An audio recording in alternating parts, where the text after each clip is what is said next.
चलिए, आपका स्वागत है ग्रामीण हिंदी चैनल पर। मैं सुरेश यादव। भैया, आज हम संधि के बारे में चर्चा करेंगे। संधि क्या है? यदि कोई आपसे पूछता है भैया कि संधि स्त्रीलिंग है कि पुल्लिंग है, संधि में कौन सा उपसर्ग है, कौन सा प्रत्यय है, क्या इसमें धातु है, तो इन सारी चीजों को हम पहले देख लेते हैं। उसके बाद संधि के ऊपर हम चर्चा करेंगे। भैया, ये जो संधि है, सर्वप्रथम पहले ये हम जानते हैं कि संधि पुल्लिंग शब्द है। ये संधि जो है ये पुल्लिंग शब्द है। संधि में सम ये उपसर्ग है। संधि में सम उपसर्ग होता है, धातु है और की इसका प्रत्यय है। इससे मिल करके संधि का निर्माण होता है। देखिए, संधि जो संधि होता है, संधि का शाब्दिक अर्थ मेल या योग होता है, या मिलाना कर सकते हैं। संधि का शाब्दिक अर्थ होता है मेल या योग। मेल या योग आप कह सकते हैं। यदि हम संधि की परिभाषा पर चर्चा करते हैं तो संधि की परिभाषा को देखते हैं। दो निकटवर्ती वर्णों के परस्पर मेल से जो विकार या परिवर्तन होता है उसे संधि कहते हैं। फिर से एक बार देख लीजिए भैया, दो निकटवर्ती वर्णों के परस्पर मेल से जो विकार या परिवर्तन होता है उसे संधि कहते हैं। संधि आप जान गए होंगे कि संधि किसे कहते हैं। देखिए, एक चीज और कंफ्यूज होता है बच्चों को कि जैसे हम देखते हैं कि संधि है, हम देखते हैं संधि है और सुनते हैं विच्छेद। संधि प्लस विच्छेद को हम सुनते हैं। संधि और विच्छेद को हम सुनते हैं। संधि, पहले संधि को हम देख लेते हैं। संधि का मतलब होता है मिलना या मिलाना। संधि का मतलब ही होता है मिलना या मिलाना। मिलान करना कर सकते हैं, मिलना कर सकते हैं, जुड़ना कर सकते हैं। और विच्छेद का मतलब होता है अलग होना। विच्छेद का मतलब क्या होता है? अलग होना। ये चीज हम थोड़ा सा पहले जान लिए। संधि का मतलब होता है मिलना, विच्छेद का मतलब होता है अलग होना। ये एक पॉइंट हो गया। उसके बाद हमने संधि की परिभाषा देख लिया। अब हम देखेंगे संधि के भेद। हमारे हिंदी ग्रामर में बताया गया है कि जो संधि के भेद हैं, संधि के मुख्यतः तीन भेद। संधि के मुख्यतः तीन भेद हैं। पहला है स्वर संधि, दूसरा है व्यंजन संधि, तीसरा है विसर्ग संधि। संधि के तीन भेद होते हैं। पहला है स्वर संधि, दूसरा है व्यंजन संधि, तीसरा है विसर्ग संधि। संधि के मुख्यतः तीन भाग हैं: स्वर संधि, व्यंजन संधि, विसर्ग संधि। अब स्वर संधि को हम देखते हैं। स्वर संधि किसे कहते हैं? स्वर संधि क्या होता है? पहले स्वर हम समझ लेते हैं। स्वर है क्या? देखिए भैया, स्वर क्या है? स्वर क्या है? हम बचपन में पढ़े हैं अ, आ, ई, उ, ए, ऐ, ओ, औ, अं, अः। ये हम बचपन में सुने हैं। ये स्वर है। देखिए, जो स्वर होता है, स्वर दो प्रकार के होते हैं। एक तो भैया ह्रस्व स्वर होता है और दूसरा होता है दीर्घ स्वर। ह्रस्व स्वर एक होता है, दूसरा दीर्घ स्वर होता है। जो ह्रस्व स्वर होता है, ह्रस्व माने छोटा, ह्रस्व मीन्स क्या होता है? छोटा। और दीर्घ मीन्स क्या होता है? बड़ा होता है। छोटा का मतलब जैसे जैसे इसमें कह सकते हैं अ, ई, उ, ये सब क्या है?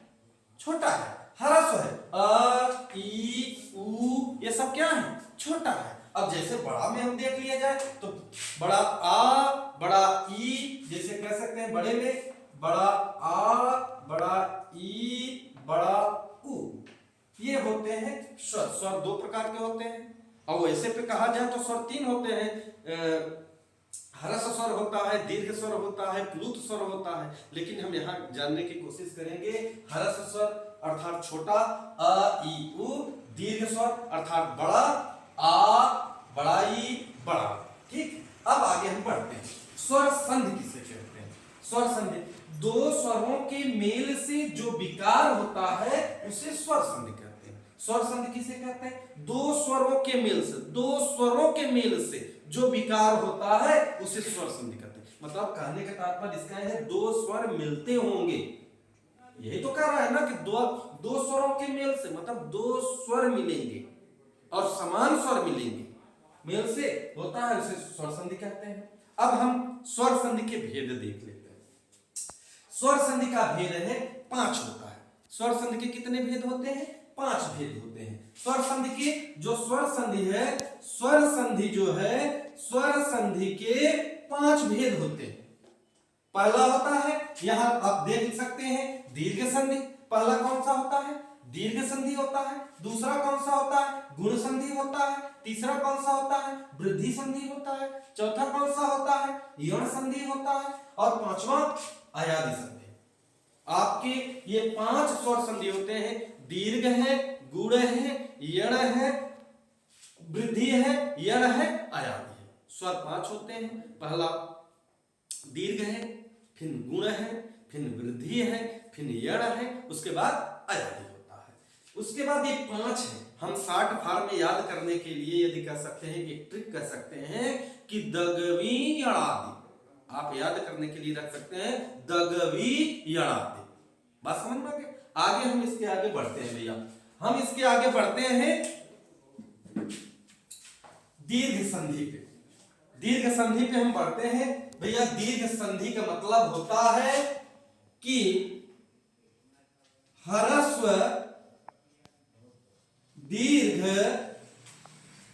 धन ह्रस्व दीर्घ बराबर दीर्घ। बात समझ में आ गई? अब इसको हम इसके कुछ नियम को पढ़ लेते हैं, कैसे हम जानेंगे भैया कैसे होता है। अब दीर्घ में हम यदि दीर्घ संधि को पढ़ते हैं तो इसका नियम होता है कि छोटका अ धन बड़का आ बराबर आ। बात समझ में आ गया? छोटाया धन बड़ाया बराबर बड़ाया होगा। ये सब ये क्या है? समान स्वर है। क्या है? समान स्वर है। क्या है? समान स्वर है। भैया समान नहीं है ना, ये आ है, ये भी तो आ है, बस ये छोटा है, ये बड़ा है, ये बड़ा है, मतलब तीनों में तो समान ही स्वर दिख रहे हैं। फिर आगे हम देखते हैं हमारा क्या कहता है, या बड़ाया धन छोटाया बराबर बड़ाया। बात समझ में आ गया? या बड़ाया धन बड़ाया बराबर क्या होगा? बड़ाया। छोटाया बड़ाया बड़ाया होगा। बड़ाया छोटाया बड़ाया होगा। बड़ाया बड़ाया बड़ाया होगा। या छोटाया धन छोटा बराबर क्या होगा? बड़ाया। बात समझ में आ गई? बात ये कही सब समान स्वर है, जितने हैं सभी समान ही हैं। बात समझ में आ गई? इसका समझ लीजिए, छोटाया धन बड़ाया बराबर बड़ाया, बड़ाया धन छोटाया बराबर बड़ाया, बड़ाया धन बड़ाया बराबर बड़ाया, छोटाया धन बड़ा छोटाया बराबर बड़ाया। बात समझ में आ गया? कुल मिला के हम यह कह सकते हैं, इधर छोटाया हो या बड़ाया हो, इधर बड़ाया हो या छोटाया हो, मिला करके बड़ाया होगा ही। जैसे हम एक उदाहरण देख लेते हैं, उदाहरण हम देखते हैं। उदाहरण क्या है हम देख लेते हैं। जैसे हम कह सकते हैं विद्या धन आलय, विद्या धन आलय। अब इसको हम देखते हैं, ये भैया क्या है? विद्या है, और ये क्या है? धन के बाद क्या है? आलय है। इसको हम पूर्व पद कह सकते हैं। इसको क्या कह सकते हैं? पूर्व पद। और इसको हम क्या कह सकते हैं? उत्तर पद कह सकते हैं। इसको हम पूर्व पद कह सकते हैं और इसको हम क्या कह सकते हैं? उत्तर पद। अब देखा एक आए कैसे? अब हम देखा था ई बड़ा याक मात्रा लगा हुआ और यूं बड़ा याक मात्रा, यहां से आ निकाल लेते हैं, यहां से बड़ा या निकला धन, यहां से बड़ा या निकला। बात समझ में आ गया? अब इधर बचा क्या? यदि कहा जाए भी बड़ा आया कहां से? बचपन में हम लोग पढ़े हैं कमल, कमल लिखा रहता है, कमल को काटते हैं, जैसे इसका वर्ण विन्यास यदि किया जाए तो क इसमें से अ निकाल देंगे तो हलंत लग जाएगा, आधा हो जाएगा, अ धन आधा म धन अ धन आधा ल धन अ। ये कमल का पूरा वर्ण विन्यास हो गया। बात समझ में आ गया। उसके बाद भैया यहां से आ निकला तो इस तरफ क्या बचेगा, बी आधा द बचेगा और इधर क्या बचेगा, लय बचेगा। यहां क्या बचेगा, लय बचेगा। इसको दोनों को मिला करके बड़ा या का निर्माण होता है। कैसे हम जान गए बड़ा या आ गया, देखिए भैया, बड़ाया धन बड़ाया बराबर बड़ाया। यहां यदि हम धन कर दिए हैं, मान लो यहां से धन कर दिए तो बड़ा आ मिल गया। अब क्या करेंगे हम भैया, यहां क्या लिख देंगे, वही जो उसके ऊपर लिखा गया है, विद्य को कर दिए और इधर लय को कर दिए। अब इसको टोटल को हम मिला देंगे। मिलाएंगे कैसे, वी आधा द्या है तो आ की मात्रा इस पे लग जाएगा और ल इस पे जुड़ जाएगा, ल ये क्या हो गया, विद्यालय। बात समझ में आ गया। ये आपका समझ में आ गया होगा, हम ऐसा आशा करते हैं कि आपको आ गया होगा। जैसे हम देख लेते हैं धन धन अर्थी। जैसे अगला उदाहरण देख लेते हैं, आप शॉर्ट स्क्रीन लेना चाहते हैं तो ले सकते हैं। और अगला उदाहरण हम देखना चाहते हैं, अगला उदाहरण हम देखते हैं। अगला उदाहरण है धन धन अर्थी। धन धन अर्थी, धन धन अर्थी। यहां से भैया क्या निकालेंगे, न में से आ को निकालेंगे। यहां से क्या निकालेंगे, आ को, धन का निशान लगा दिए। यहां क्या है, आ है, ठीक। अब इसके इधर क्या बचा, इधर ध तो पूरा है, ध आधा यहां ना हो जाएगा। जब इसमें से हम आ को निकाल लेंगे तो आधा ना यहां बचेगा। और इधर क्या करेंगे, केवल थी को रखेंगे। अब इसको नियम हमारा कहता है अधन अ बराबर क्या होता है, आ। अधन अ बराबर आ, हमारा अधन अ बराबर क्या होता है, आ। अब इधर क्या बचेगा, धन और थी। अब इसको हम टोटल, इसको यदि मिलाते हैं तो मिलाएंगे तो क्या होगा, धन को धन लिख लेंगे, ये आधा है, और जहां इस पे आ का मात्रा लिखेंगे क्या हो जाएगा, ना होगा, और थी को उसी में जोड़ देंगे, आपका धनार्थी हो जाएगा। आपका क्या हो जाएगा, धनार्थी। ये आपका दूसरा उदाहरण है। और यदि आप एक उदाहरण देखना चाहते हैं तो आप देख सकते हैं कि विद्याधन अर्थी, विद्याधन अर्थी। और उदाहरण हम देखना चाहते हैं तो विद्याधन अर्थी। एक और देख लेते हैं, विद्याधन अर्थी। इसमें भी वही है, यहां से क्या निकालेंगे, आ निकालेंगे, धन, यहां से क्या निकालेंगे, आ। इस तरफ क्या बचा, वी और आधा दिया बचा।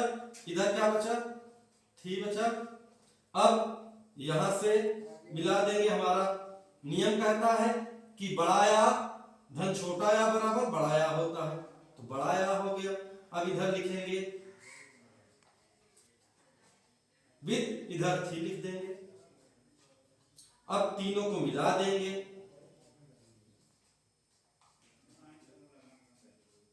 ठीक। बात समझ में आ गया, ये आपका सही है। इसको आप शॉर्ट स्क्रीन लेना चाहते हैं तो शॉर्ट स्क्रीन ले सकते हैं। अब इसके आगे हम बढ़ते हैं। ये तो आ की चर्चा हो गई।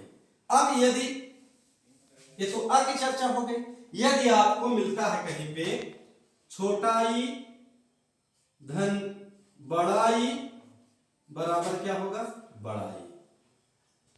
आपको मिलता है बड़ी धन बड़ी बराबर क्या होगा, बड़ी। आपको मिलता है छोटाई धन छोटाई बराबर क्या होगा, बड़ी। आपको यदि मिलता है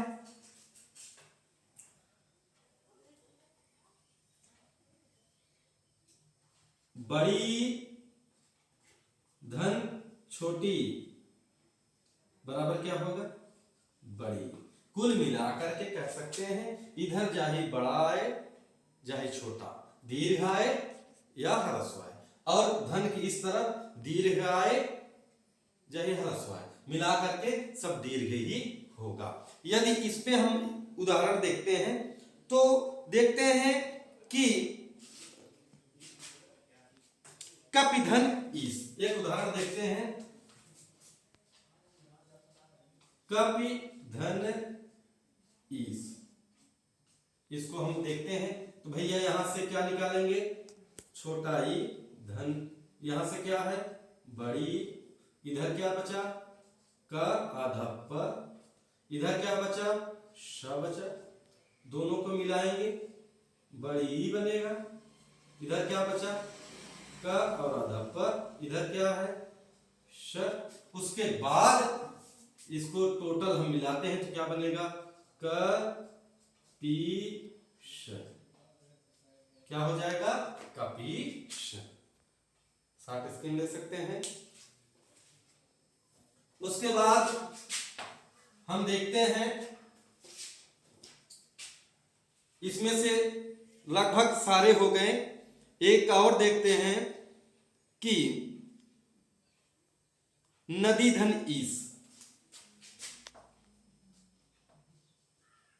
नदी धन ईश, यहां से क्या निकलेगा बड़ी धन बड़ी, इधर क्या बचा न आधा द, इधर क्या बचा श, क्या होगा बड़ी मिल करके बड़ी का निर्माण करेगा, यहां क्या बचा न और द, इधर क्या बचा श बचा, तीनों को यदि मिला देंगे न द के ऊपर बड़ी की मात्रा न दी श।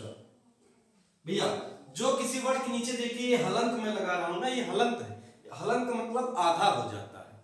जैसे ये म लिखा गया है, म को यदि आधा करना होगा तो भैया यहाँ हलंत लगा करके यहाँ अ अलग कर दिया जाएगा, इसलिए हलंत लग रहा है। चलिए आगे हम देखते हैं,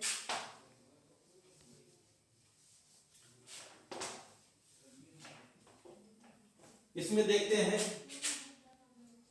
छोटा उ धन छोटा उ बराबर बड़ा, बड़ा उ धन